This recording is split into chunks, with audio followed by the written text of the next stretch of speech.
जय जैन बंधुओं, मैं आप सभी का आदिनाथ टीवी चैनल के ये विशेष सत्र पॉडकास्ट में आप सभी का बहुत बहुत स्वागत अभिनंदन करता हूं।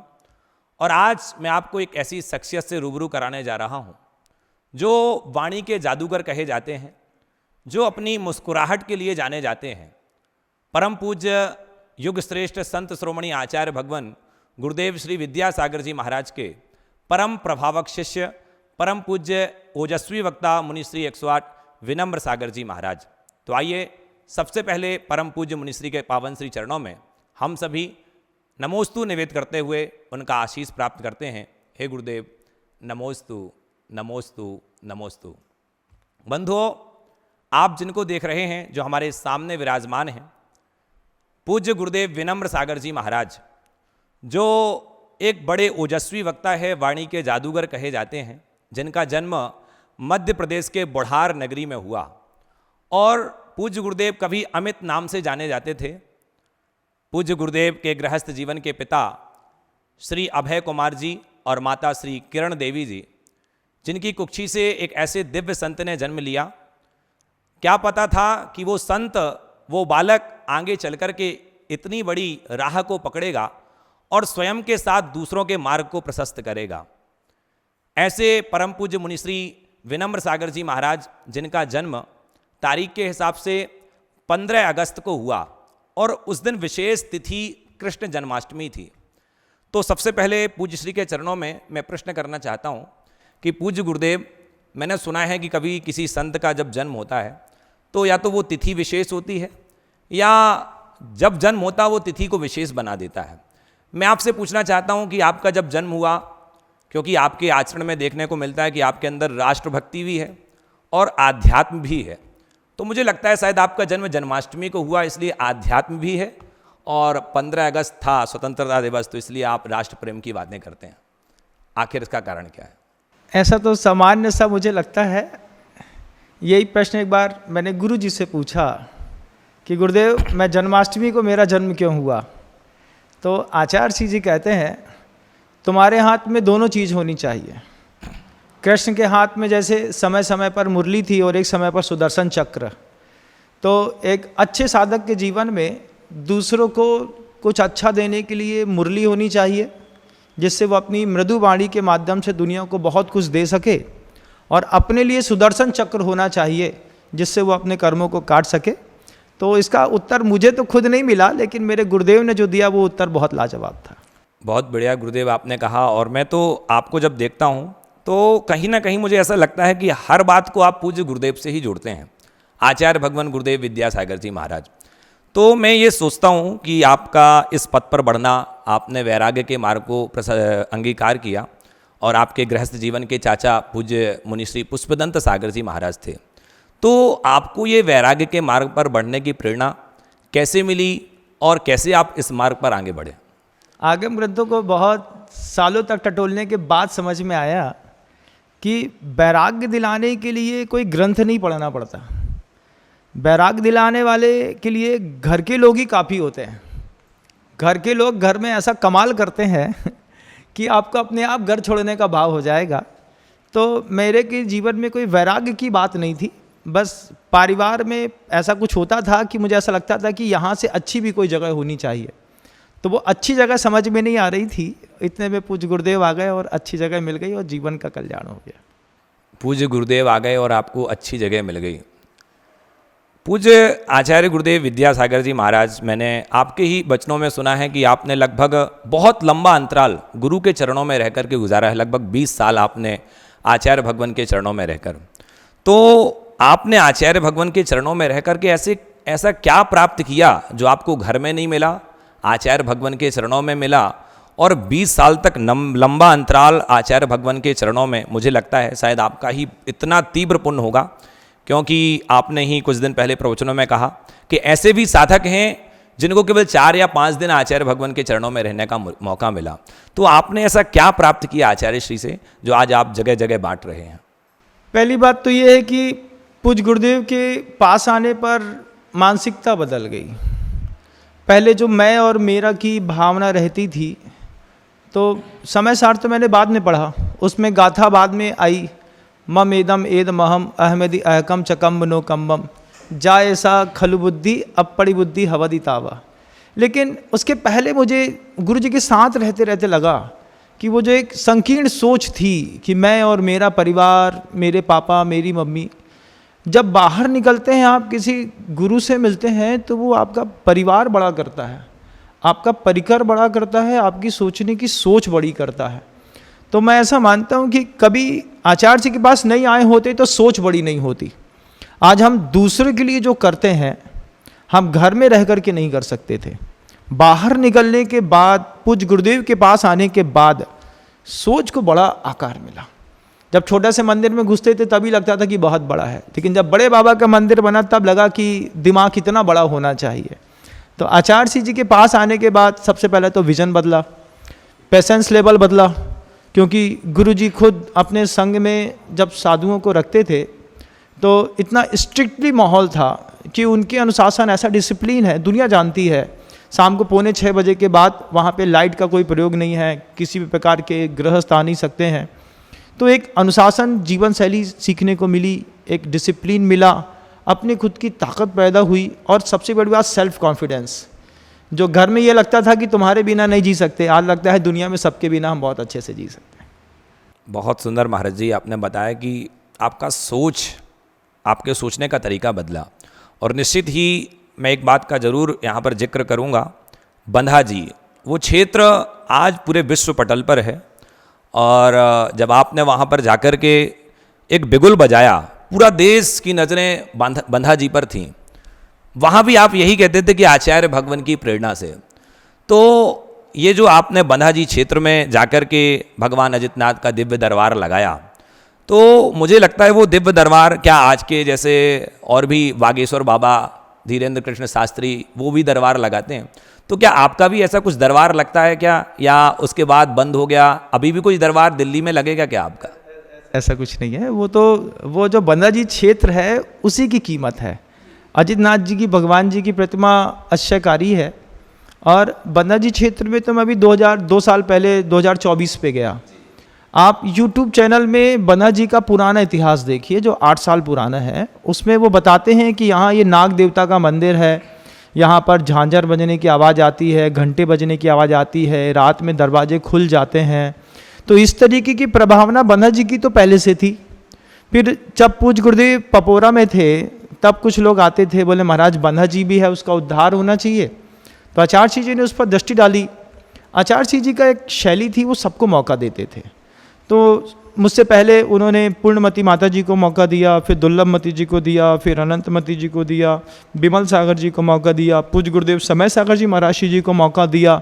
सबको दिया कि जाओ वहाँ पे भक्ति करो, सेवा करो भगवान की। सब गए। छोटे से गांव में 3 घर की समाज में 35-30 साधु 2-2, 3-3 महीने बैठे रहे। फिर एक बार मुझे भी मौका मिला कि तुम भी जाओ भगवान की भक्ति करो। तो मैंने पूज्य गुरुदेव का आशीर्वाद भी लिया, और फिर मुझसे जो हो सका मैंने अच्छा किया, और आज दुनिया के सामने है। बिल्कुल महाराज श्री, और मैं बताऊं कि मैं भी वहाँ गया था, और आप जो कहते थे मेरे जीवन में घटित भी हुआ, मैंने वहाँ पर उसका फल भी प्राप्त किया। लेकिन प्रश्न ये है मेरा कि जैन दर्शन कभी ये नहीं मानता कि भगवान किसी पर कृपा करते हैं। तो आज की जनरेशन और आज के इस वैज्ञानिक युग में ये बात जो लोगों के अंदर रहती है कि भगवान, हम जैन दर्शन में लोग कहते भी हैं कि भगवान कुछ नहीं करता, तो क्या यदि भगवान कुछ नहीं करता तो हम भगवान के पास क्यों आएँ? और आप कहते कि नहीं, भगवान सब करता है, मनोकामनाएं पूर्ण करता है।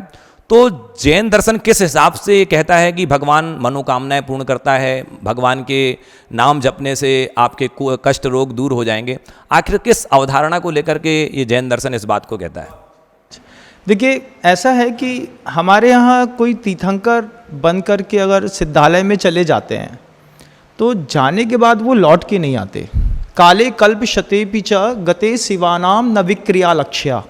आचार्य समंद्रबद्ध गुरुदेव कहते हैं कि कोई तीर्थंकर बन गया, कोई भगवान बन गया, सिद्धालय में चला गया, अब उसको क्या मतलब तुम जी रहे कि मर रहे, तो वो तो लौट के आने वाला नहीं है। तो तीर्थंकर जो सिद्धालय में चले गए हैं वो लौट के नहीं आएंगे। अब मंदिर में क्या है? मंदिर में तीर्थंकर नहीं है, मंदिर में जिनबिंब है। वो जिनबिंब मंत्र मूर्ति है।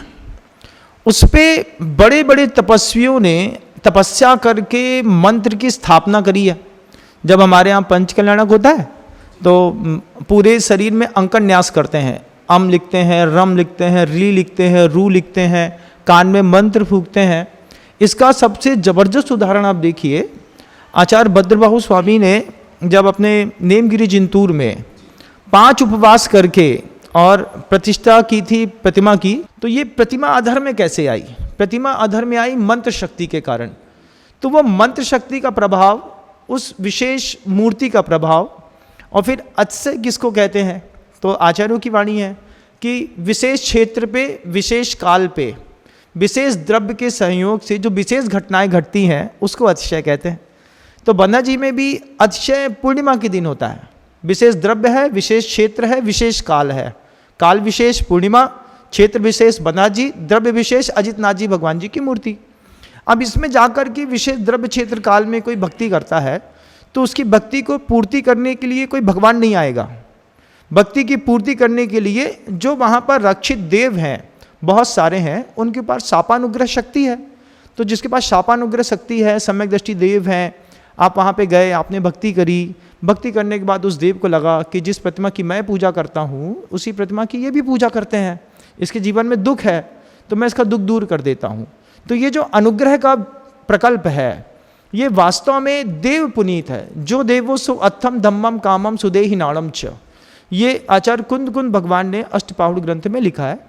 तो वहाँ पर भगवान कुछ नहीं कर रहे हैं, भगवान के सामने की गई भक्ति कमाल कर रही है, भगवान की बिंब कमाल कर रहा है, वहाँ पे रखे हुए यंत्र कमाल कर रहे हैं, आपकी शांति धारा कमाल कर रही है, सबसे बड़ी बात आपका विश्वास कमाल कर रहा है। और उस विश्वास के साथ पूज्य गुरुदेव का और मेरा विश्वास भी काम कर रहा है।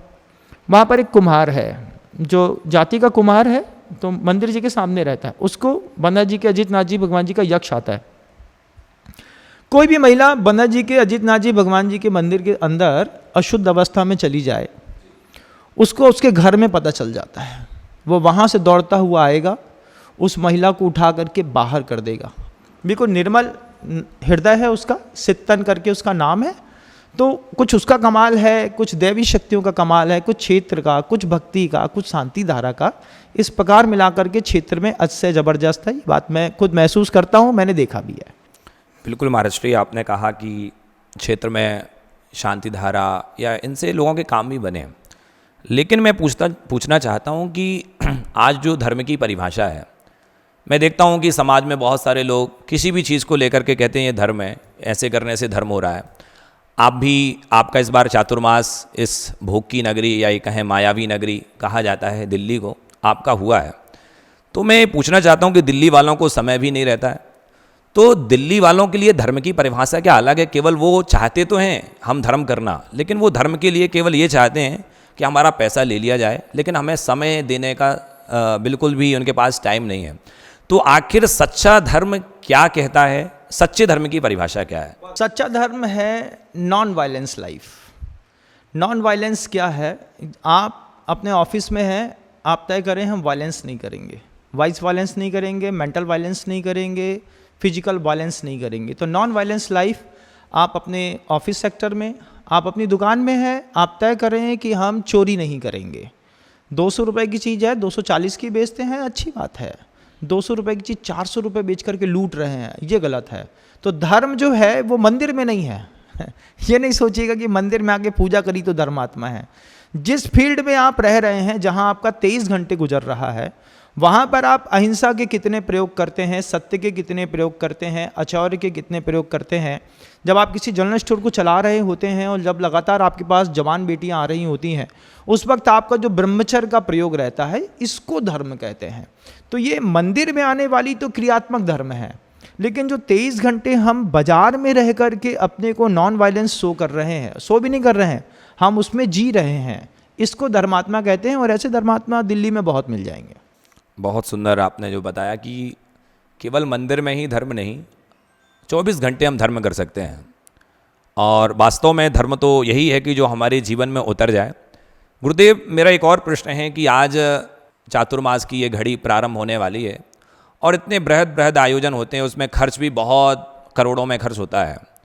तो ये धार्मिक आयोजनों में जो खर्च होता है, तो इसकी क्या सार्थकता है? आखिर इतना खर्च करने की अपेक्षा यदि हम उस आयोजन में जो द्रव्य खर्च होता है उसको किसी और के क्षेत्र में, शिक्षा या स्वास्थ्य के क्षेत्र में लगाएं तो कितना कार्यकारी होगा? आपका क्या मानना है? देखिए, आयोजन जब भी बड़े होते हैं तो व्यवस्थाएं बनाई जाती हैं। अब हम वहाँ पे कोई कैबरे डांस तो कर नहीं रहे हैं, हमने तो वहाँ पे पंडाल लगाया है, ज़रूरत है क्योंकि 20,000 आदमी आएगा तो उसको बैठने की जगह चाहिए, तो हमने पंडाल लगा दिया। अब पंडाल में कोई बोलता है 1 करोड़ रुपये खर्चा हो गया, तो होता है भाई। जब शादी में आपके यहाँ 4 करोड़ खर्चा होते हैं तो धर्म सभा के पंडाल में अगर 1 करोड़ खर्चा हो गया तो कौन सी बड़ी बात है? तो आप उसको खर्च की उसमें मत डालिए, इसको आप प्रभावना में डालिए। एक चीज़ ध्यान रखिएगा, जब तक देव शास्त्र गुरु का वैभव बढ़ा हुआ दिखाई नहीं देगा तब तक आपकी निर्जरा भी नहीं बनेगी। घर के अंदर सोफा नया खरीदेंगे तो कर्म बंद है, लेकिन अगर भगवान के मस्तक के ऊपर चांदी का छत्र चढ़ाएंगे तो कर्म निर्जरा है। ऐसे ही जब आप किसी साधु के पंडाल वगैरह को देख रहे हैं, इतना ग्लैमर है, वो ग्लैमर नहीं है। जब समोक्षण में इतना ग्लैमर था तो पूछ लेते भगवान से, इतना ग्लैमर मचाने की क्या जरूरत थी? पर्वत में ऐसे ही बैठ जाते, बीतरागी तो हो ही। लेकिन जब तक हम प्रभु का वैभव नहीं दिखाएंगे, प्रभु की शक्ति नहीं दिखाएंगे, अपने समर्पण की ताकत नहीं दिखाएंगे, तब तक सामने वाले ऑब्जेक्ट के ऊपर लोगों का फोकस नहीं जाएगा। कौन साधु है जिसके निमित्त से इतना बड़ा बना है? कौन साधु है जिसके निमित्त से इतने लोग आ रहे हैं? तो साधु को देखने का विजन बदलता है। और साथ ही साथ इसमें एक कमाल ये होता है कि जो लोग मिथ्या दृष्टि होते हैं उनको बिना समझाए सम्य दर्शन की प्राप्ति हो जाती है। तो अगर इतने बड़े वैभव को देख करके 2 आदमी भी धर्मात्मा बन गए तो पंडाल का पूरा खर्चा निकल जाना है। बहुत सुंदर, आपकी जो सोच है और आपका जो नज़रिया है बहुत अच्छा है। और निश्चित ही पूज्य गुरुदेव, मेरा एक और प्रश्न है कि आज हम देखते हैं, पहले जब पुराने ज़माने में देखते थे बहुत कई सालों के बाद कभी एक पंच कल्याणक होता था, लेकिन आज वर्तमान में देखते हैं कि हर महीने पंच कल्याणक हो रहे हैं, और एक जगह नहीं कई जगह, और एक डेट में ही कई जगह पंच कल्याणक हो रहे हैं। तो आज वर्तमान में पंच कल्याणकों की कितनी ज़रूरत है, और ये पंच कल्याणक में जो द्रव्य इकट्ठा होता है, मैं चाहता हूं कि यदि आपके माध्यम से लोगों को संदेश दिया जाए, ये पंच कल्याणकों में जो भी द्रव्य बचता है, आयोजन तो होते हैं, इसका क्या एक दिशा होनी चाहिए जिस दिशा में अपने समाज का पैसा जो है, दिगंबर जैन समाज का, वो सही दिशा में लग सके? ये तो बहुत ज़बरदस्त प्रश्न है। देखिए, पंचकर्णक में जो पैसा इकट्ठा होता है उस पैसे का उपयोग समाज के हित में होना चाहिए। मान लीजिए आप किसी गांव में हैं, आपने पंचकर्णक किया, पंचकर्णक करने के बाद आपके पास 3 करोड़ रुपए बच गया, तो आप 3 करोड़ रुपए में तय करिए कि हमारे समाज में कोई गरीब नहीं रहेगा। मान लीजिए किसी व्यक्ति के घर के अंदर छत नहीं है, तो अध्यक्ष, मंत्री और कोषाध्यक्ष जो होते हैं वो मंदिर के अध्यक्ष, मंत्री और कोषाध्यक्ष नहीं होते, वो समाज के अध्यक्ष, कोषाध्यक्ष और मंत्री होते हैं। तो समाज के हर घर का दर्द अध्यक्ष का दर्द होना चाहिए। जब समाज का पैसा समाज के काम आ जाए, हमने पंचकर्णक से पहले तय कर दिया कि इस पंचकर्णक से जो राशि बचेगी उसमें हम समाज की 20 बच्चियों का विवाह करेंगे। इस पंचकर्णक से हम समाज की 20 बच्चियों को हायर एजुकेशन के लिए डोनेशन देंगे। हमने पहले से तय कर दिया है।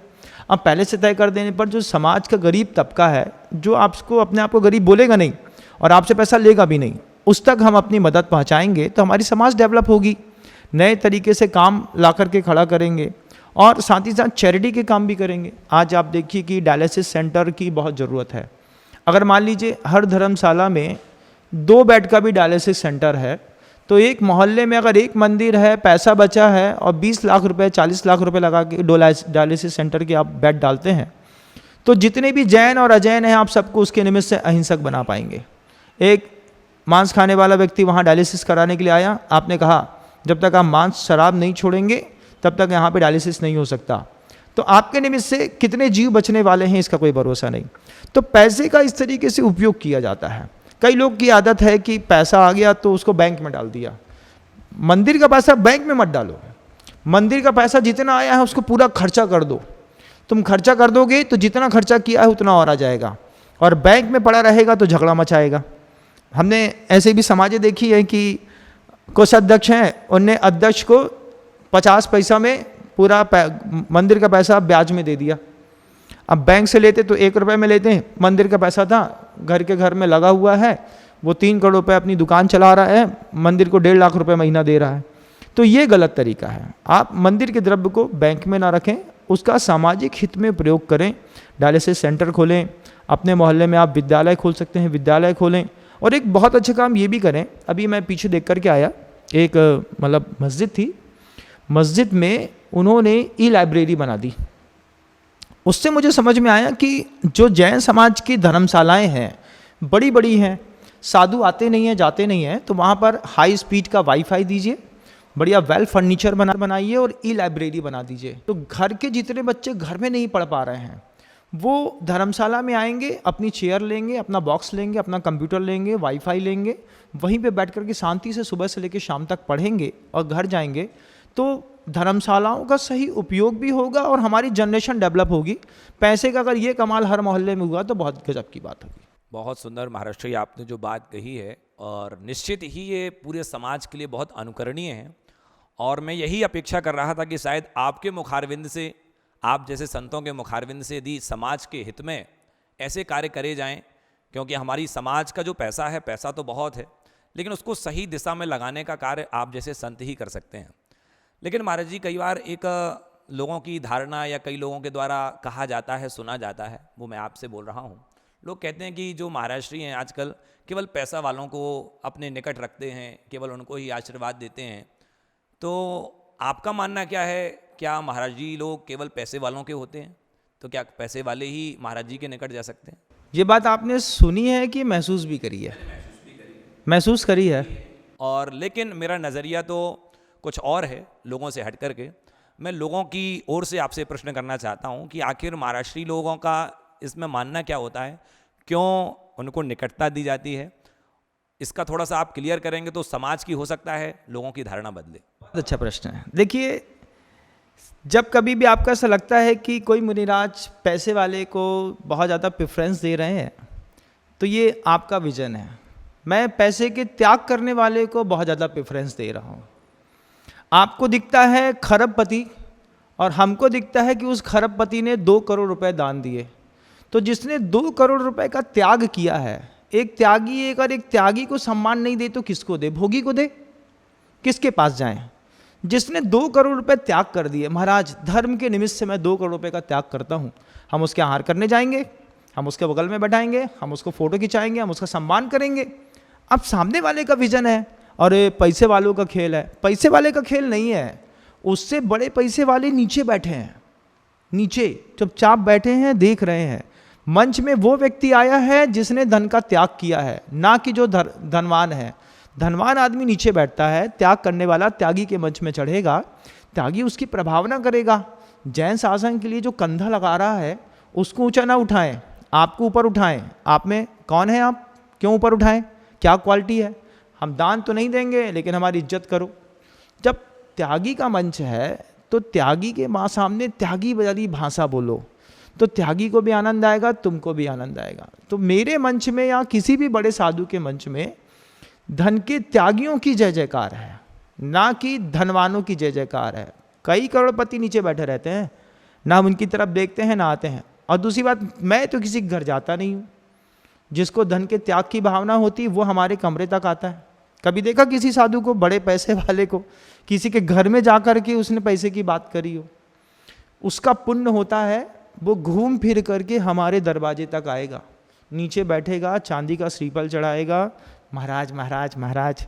जब वो महाराज महाराज करता है तो हम भी समझते हैं कि इसके पास कोई शक्ति है, इस शक्ति का प्रयोग धर्म कार्य में हो सकता है। उसको प्रेरणा देते हैं, उसको प्रेरणा समझ में आती है, वो काम करता है। और जब वो काम करता है, जब अपने संकल्प में बन जाता है, तो हमारे यहाँ तो ये बात कही गई है कि जब भी कोई बड़ा काम हो तो अपसख्यम परसख्यम देवता सख्यम, अपनी साक्षी पूर्वक, देवताओं की साक्षी पूर्वक और दूसरों की साक्षी पूर्वक उसका कमाल काम करता है। इसलिए व्रत मंच में दिए जाते हैं। दीक्षा मंच में क्यों दी जाती है?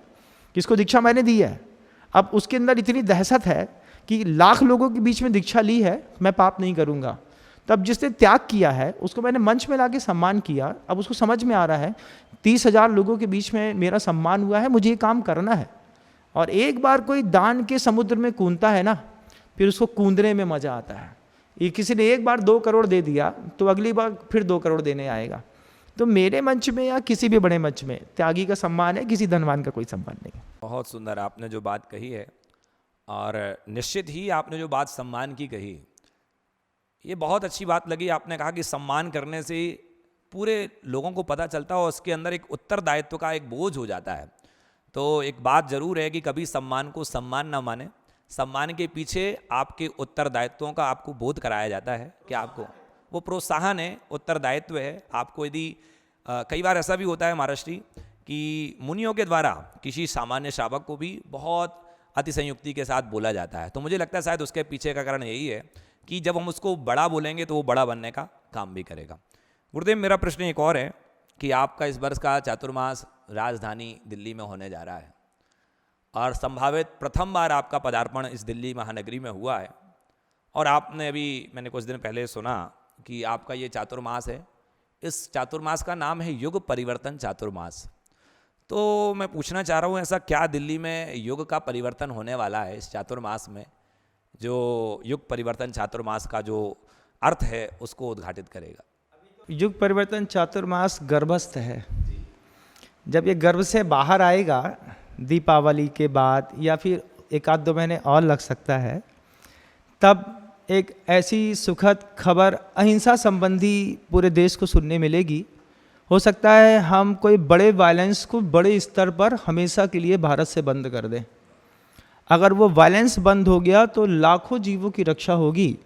उस निमित्त से भी मैं दिल्ली चल कर के आया हूँ और युग परिवर्तन चातुर्मास है। मैं मानता हूँ कि जब मैं गुरुजी की बात दिल्ली वालों के बीच में खड़े होकर के करूँगा तो दिल्ली वालों के अंतर्मन में भी परिवर्तन आएगा और देश के शीर्षस्थ नेताओं में भी कुछ ना कुछ विचार पहुँचाने की कोशिश करूँगा, ये सोच करके युग परिवर्तन चातुर्मास का नाम। बिल्कुल गुरुदेव, और आपकी वाणी बड़ी प्रभावी भी है।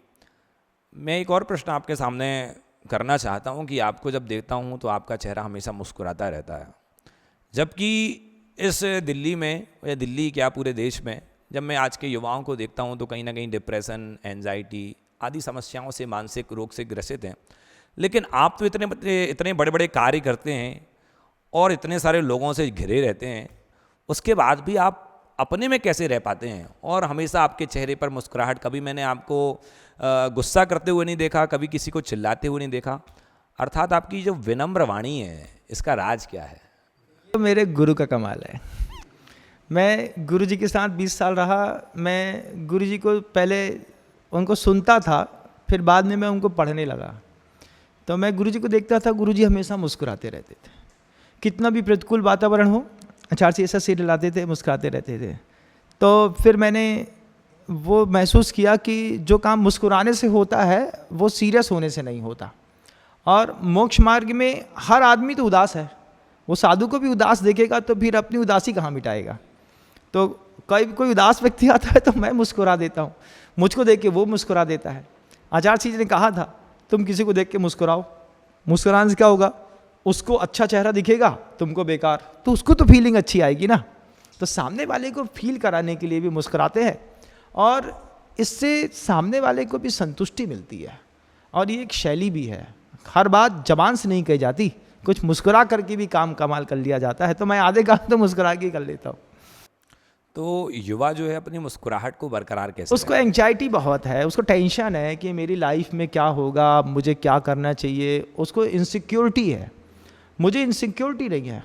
आचार्य भगवान जब थे तब मैं बहुत श्योर था और जब वो चले गए उसके बाद मैं और श्योर हो गया कि मुझको मेरा विजन दिख रहा है ना, मुझे मेरे जिस उद्देश्य को लेकर के चलना है, मैं अपने उद्देश्य के अलावा दुनिया की कोई बात ही नहीं करता हूँ। तो मेरे पास विजन है, जनरेशन के पास विजन नहीं है। जनरेशन को विजन पे आना पड़ेगा। और सबसे बड़ी बात है, विजन के लिए वो जो काउंसलर्स के पास जाता है उसको काउंसलर के पास ना जा करके उसको अच्छे साधु के पास आना पड़ेगा। तो जब आप किसी स्वस्थ व्यक्ति को देखते हैं तो आपको उसके जैसा बनने की इच्छा होती है। जब अच्छे लड़के यहाँ पर आकर के सुनेंगे तो उसको समझ में आएगा कि जीवन का मूल उद्देश्य क्या है। तो इतने अवसाद की ज़रूरत नहीं है जितना ये बहुत कंपटीशन वाली लाइफ में लोग फाइट कर रहे हैं। हम हमेशा जीरो कंपटीशन फील्ड की बात करते हैं। ऐसी दुनिया में पैर रखो जहाँ पर तुम्हारे साथ कोई कंपटीशन ना हो। तो उस कंपटीशन नहीं होने के कारण आदमी मुस्कुराता है। बिल्कुल महाराज जी, आपने कहा, और निश्चित ही आज जो रील की लाइफ है, आज का युवा ही क्या, आज हम देखते हैं 25-85 वर्ग का कोई बुज़ुर्ग है, उसके हाथ में भी मोबाइल होता है, वो रील स्क्रॉल करता रहता है। तो आज इस एआई के ज़माने में जिसमें हम सब कुछ प्राप्त कर सकते हैं गुरुदेव, लेकिन ये सब कुछ प्राप्त करने के बाद भी आज लोग जो है कहीं ना कहीं अपने अंदर एक अधूरापन ढूंढते हैं। लोग सोचते हैं कि हमारी बड़ा मकान हो, बड़ा बंगला हो, सब कुछ होने के बाद भी ऐसा आखिर क्या होता वो जीवन में जो कभी पूर्ति नहीं हो पाती, हमेशा वो अपने आप को दुखी महसूस करता है। वो क्या चीज़ है जो हमेशा उसके अंदर एक कमी बनी रहती है? पूज्य गुरुदेव कहते हैं कि जैसे वो कस्तूरी मृग होता है, अपनी खुशबू से परेशान है। वो बेचारा समझ नहीं पा रहा है कि खुशबू कहाँ से आ रही है और वो भागे जा रहा है। ऐसे ही हम अपनी सोच से परेशान हैं कि सोच कहाँ से आ रही है हमको पता नहीं है। हम भी पहले सोचते थे कि पता नहीं कितने विचार दिमाग में आते हैं। फिर जब आगम ग्रंथों को पढ़ रहा था तो उसमें एक बात आ गई कि हमारा ज्ञान छायोपशमिक ज्ञान है। छायोपशमिक ज्ञान में ज्ञान की खासियत है कि कुछ ढका है, कुछ खुला है, इसलिए हमको नया नया जानने की इच्छा पैदा होती है। इसी चक्कर में हम स्क्रीन में यूट्यूब है, फेसबुक है या इंस्टाग्राम को स्क्रॉल करते रहते हैं, और क्या नया है, और क्या नया है, और क्या नया है। तो ये जो नया नया जानने की इच्छा है, ये छायोपशमिक ज्ञान का खेल है। तो वो छायोपशमिक ज्ञान परेशान करता है। तो हमको उस ज्ञान से परेशान नहीं होना है।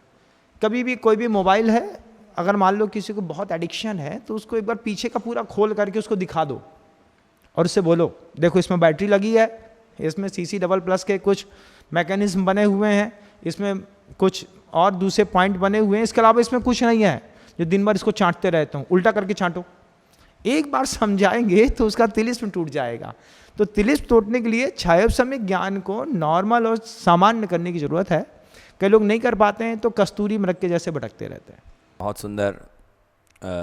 सुख तो हमारे अंदर ही है, लेकिन हम बाहर उस चकाचौंध में भाग रहे हैं, दौड़ रहे हैं, कुछ मिल जाए, आखिर मिलता नहीं है। पूज्य आचार्य गुरुदेव विद्यासागर जी महाराज एक ऐसे दिव्य संत जो आज भी लोगों के हृदय में हैं और रग रग में हैं। और मैं तो देखता हूँ कि आपके तो मुझे लगता है कि सुबह भी उनसे होती है और हर एक पल वो आपके साथ रहते हैं। तो मैं ये पूछना चाहता हूँ कि 20 वर्षों के दौरान कोई एक ऐसा संस्मरण आचार्य भगवान के साथ आपका जो आपके हृदय तक बिल्कुल प्रवेश कर गया हो और एकदम लगता हो कि हाँ वो आचार्य श्री की एक ऐसी क्वालिटी है जो आज किसी में देखने नहीं मिलती? ऐसा एक संस्मरण क्या है, ऐसे तो कई संस्मरण मिल जाएंगे। और मेरे जितने भी करीब 2000 से ऊपर प्रवचन हैं, हर प्रवचन में एक संस्मरण ऐसा मिल जाएगा जो किसी साधु तक ने नहीं देखा है। तो आचार्य जी के अंदर क्या क्वालिटी थी, वो अपने आप को हमेशा एक साधक कहते रहे, मैं एक साधक हूँ। दूसरी एक ज़बरदस्त चीज़ गुरुदेव के अंदर जो थी कि वो कितना भी बड़ा काम करते थे वो पूरा श्रेय अपने गुरु को देते थे। ये बहुत बड़ी बात है। आज कोई व्यक्ति साधु है, कोई काम करता है, वो सीधा कहता है मैंने किया। आज हर आदमी भामाशाह बनना चाहता है, लेकिन जो एक्चुअल में भामाशाह थे वो कभी भामाशाह नहीं बने, वो हमेशा शिष्य बन के रहे। ये ऐसा जबरदस्त गुण था। आचार्य जी ने 25 दीक्षा दी, कमरे के अंदर आकर के शांति से बैठे, गुरुदेव आपकी कृपा से ये दीक्षा संपन्न हुई है, इन सबको आशीर्वाद दीजिए। मैंने कहा आपने किया? बोले मैंने नहीं किया, मेरे गुरु ने किया। तो ये एक ऐसा ज़बरदस्त बात थी गुरुवर की कि वो कुछ भी करेंगे, कितना भी बड़ा काम करेंगे, मेरे गुरु की कृपा से हुआ। जब मैंने देखा कि गुरु जी का जो पुण्य बढ़ा है वो अपना पुण्य अपने गुरु को देने से बढ़ा है, तो फिर मैंने भी सीखा इस बात को कि मैं भी जीवन में जो करूँगा तो उसका पुण्य मेरे गुरु को देना है। ये मेरा नहीं है, ये मेरे गुरु का है। और आज गुरुदेव नहीं है, लेकिन मेरे लिए तो गुरुदेव है।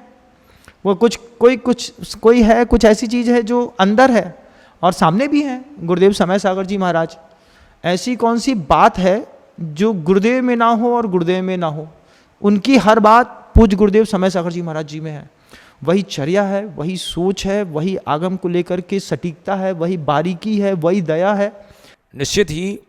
और सबसे बड़ी खासियत तो मुझे ये देखने मिलती है आचार्य समय सागर महाराज जी में कि वो आचार्य होने पर भी वही आनंद जो साधक का आनंद है वो आज भी ले रहे हैं। पहले भी लेते थे, आज भी इतना निर्लिप्त तो कोई कैसे हो सकता है? आज जहाँ सोशल मीडिया की दौड़ लगी है, हर कोई यूट्यूब चैनल पे आना चाहता है, रील्स में आना चाहता है, लेकिन आज भी आचार्य समय सागर जी महाराज इन सब से पीछे क्यों हैं? आखिर वो क्यों फ्रंट में नहीं आते? ये इसके लिए क्षेत्र की भूमिका भी मायने रखती है। उत्तर भारत का जो व्यक्ति है ये बहुत ज़्यादा मायाचारी वाला है, लेकिन पूज्य गुरुदेव आचार्य श्री जी और समय सागर जी महाराज दक्षिण का पानी है। दक्षिण के लोग उत्तर भारत के लोगों की जैसी मायाचारी नहीं करते, उनके खून में सरलता है, वो वहीं से बालक वक्त जीवन को लेकर के आए हैं, तो उनका फैमिली बैकग्राउंड ऐसा है।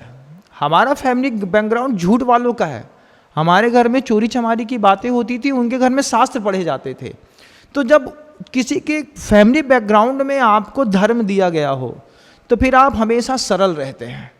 उत्तर भारत का कोई भी व्यक्ति को आप देख लीजिएगा, वो इतनी मायाचारी करता है। साधु होकर भी, साधु होकर के कोई ऐसा नहीं कि छूटा है, साधु होकर के भी साधना करना अलग बात है, मायाचारी अलग बात है। मायाचारी तो मायाचारी है, लेकिन दक्षिण का साधु मायाचारी नहीं करता।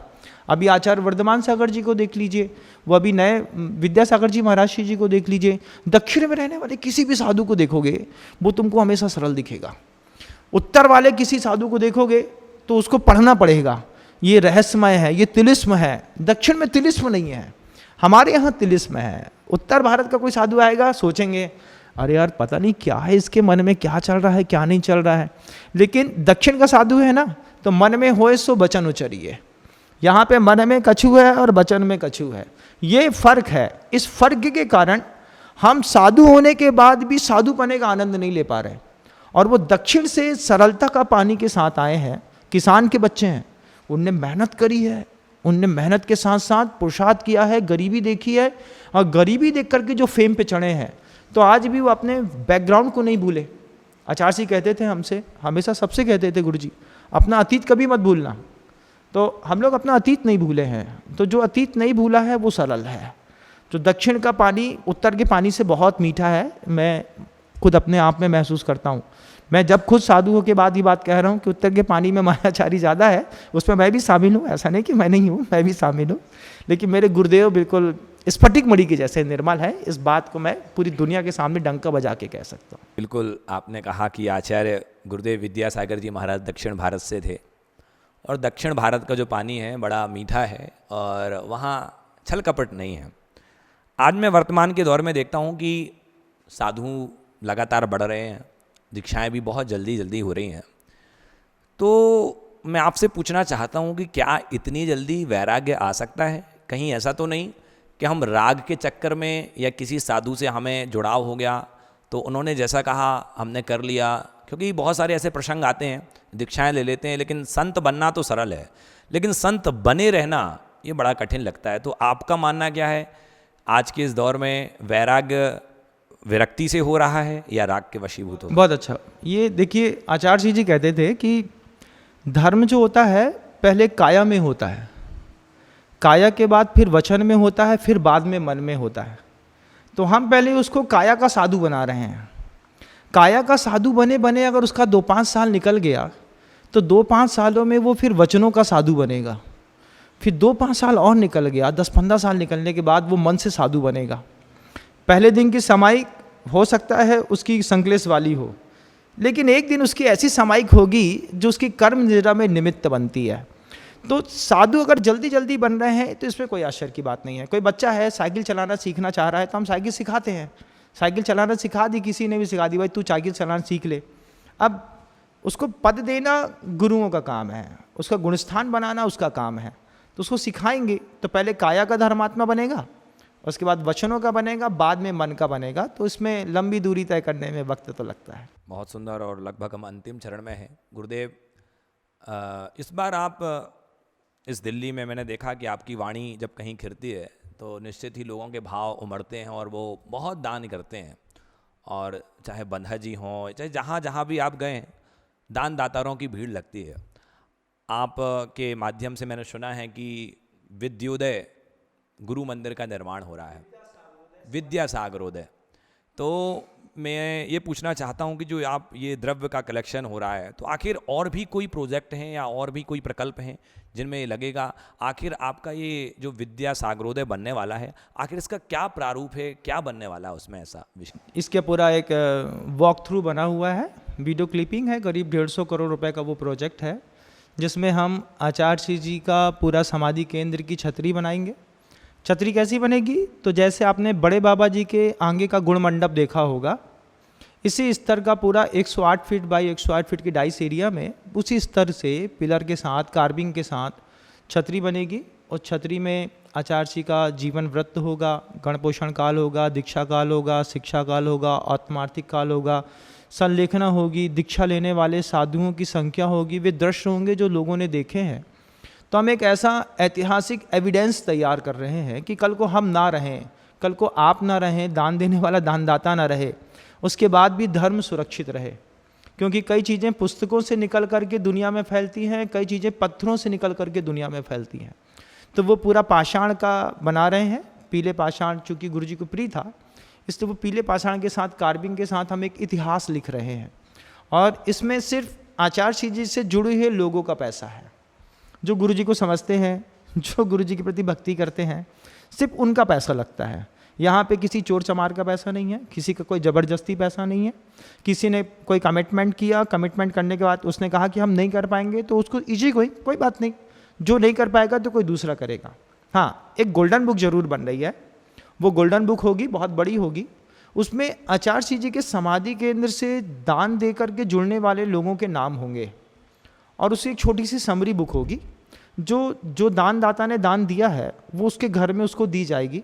उसको पता है कि 1352 नंबर में हमारे परिवार का नाम लिखा है, तो उसके घर में वो बुक रहेगी। वो अपने बच्चों को दिखाएंगे कि वहाँ पर जो बड़ी गोल्डन बुक है उसमें अपना नंबर, इसमें नाम भी इसमें लिखा है, तो बच्चे उसको देखने भी आएंगे। फिर एक पूरा ऑडिटोरियम होगा, वहाँ पर जो है लाइट एंड साउंड शो होंगे। जर्मनी की कंपनी को कंसल्ट करके वहाँ से बुलाया है, और हम अगले 4-5 सालों में उसको इतना व्यवस्थित बनाएंगे कि कोई व्यक्ति वहाँ जाएगा तो उसको आचार्य जी के होने का, उपस्थित होने का एहसास होगा कि यहाँ पर आचार्य विद्यासागर जी महाराज उपस्थित हैं। उनके जीवन से जुड़ी हुई हर चीज़ वहाँ पर उपलब्ध होगी। और इसके अलावा एक बहुत जो एक खूबसूरत सोच है कि मान लीजिए आपके परिवार का कोई सदस्य अंतिम समय पे चल रहा है, वो संलेखना लेना चाहता है, तो उसी समाधि केंद्र पे कुछ स्थान ऐसा सुंदर हम बनाने जा रहे हैं कि दुनिया का कोई भी व्यक्ति वहाँ पर आकर के संलेखना ले सके। 365 दिन वहाँ पर कोई ना कोई साधु उपलब्ध होगा जो उसको उद्बोधन देगा, शुद्ध भोजन की व्यवस्था होगी, संलेखना की परिचर्या कराने के लिए श्रावक होंगे, जिससे आगे आने वाले समय में कोई भी साधक चाहे कि मुझे आचार्य जी के समाधि केंद्र से संलेखना लेनी है, तो वहाँ से संलेखना लेकर के अपने जीवन को एक नया आयाम दे सकता है।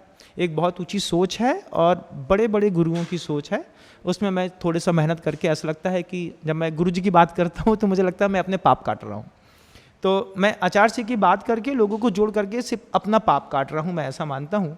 लोग दान दें या ना दें इससे कोई फ़र्क नहीं पड़ता, लेकिन जब मैं दान की बात करता हूँ तो मेरा पाप कटता है और मैं अपने पाप को काटने के लिए आचार्य जी के इस प्रोजेक्ट को आकार दे। बहुत सुंदर। और गुरुदेव, अंतिम प्रश्न ये है कि इस वर्ष आपका चातुर्मास दिल्ली महानगर राजधानी में होगा, और कहते हैं कि यहाँ से जो बात कही जाती है वो पूरे देश तक जाती है, क्योंकि ये राजधानी है। तो आखिर इस चातुर्मास में आप पूरे देश को, केवल दिल्ली को ही नहीं या केवल प्रशांत बिहार को ही नहीं, आप पूरे देश में ऐसा क्या इस चातुर्मास का उद्देश्य होगा, और इस चातुर्मास के दौरान आज के वृद्ध, आज के युवा, आज के जो बच्चे हैं उनको क्या मिलने वाला है? ये देखिए, इस संसार में ना कभी कोई हिंसा को मिटा पाया, ना कभी मिटा पाएगा, लेकिन जब कभी भी कोई भी तीर्थंकर इस धरती पर आए, उन्होंने हिंसा को कम करने के लिए उपदेश और पुरुषार्थ दिया। तो जो तीर्थंकरों ने पुरुषार्थ किया है उसी पुरुषार्थ को आकार देना है कि किसी भी प्रकार का डोमेस्टिक वायलेंस बहुत ज़्यादा होता है, तो उस वायलेंस को हम जितना अपने उद्बोधन, अपने सहयोग, अपने समर्पण या अपनी कोई नई गतिविधियों के माध्यम से हम कम कर पाएँ।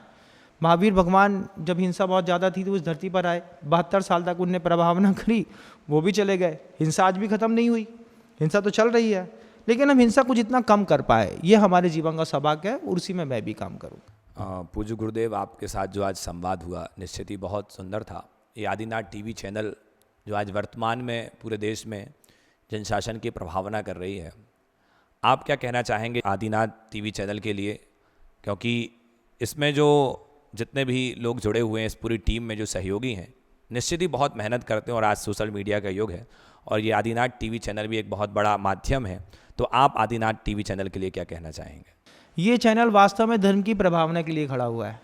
तो इसके जो प्रोपाइटर हैं, इसके जो डायरेक्टर हैं, मालिक हैं, वो पैसा कमाने के लिए चैनल नहीं चला रहे हैं। उनको लगता है कि इस साधु का प्रवचन पूरी दुनिया में जाना चाहिए, तो उनका संकल्प है कि कोई पैसा दे या ना दे, हम इसको पहुंचाएंगे। तो वो पहुंचा करके वो भी धर्म कर रहे हैं। तो मैं धर्मात्मा को तो हमेशा सपोर्ट ही रहा हूँ, क्योंकि मैं खुद ही धर्म के मार्ग में चल रहा हूँ। तो मैं पवन जी के लिए भी बहुत अच्छी शुभकामनाएं उनके परिवार के लिए भी दूंगा। बहुत बहुत आभार पूज्य गुरुदेव, आपने इतना कीमती समय हमें दिया और निश्चित ही आज जो आपके साथ विशेष संवाद हुआ और आपने जो पूरे देश के लिए मार्गदर्शन दिया, निश्चित ही ये अनुकरणीय है और आगे हम पुनः समय समय पर आपके चरणों में उपस्थित होते रहेंगे। समय समय पर आप दिल्ली राजधानी में ही हैं, चैनल भी यहीं पर है, तो समय समय पर आपके चरणों में आकर के और आपका मार्गदर्शन प्राप्त करते रहेंगे ताकि समाज और राष्ट्र को एक दिशा मिल सके। इन्हीं शुभ भावों के साथ पुनः आपके पावन श्री चरणों में नमोस्तु गुरुदेव, नमोस्तु गुरुदेव, नमोस्तु गुरुदेव।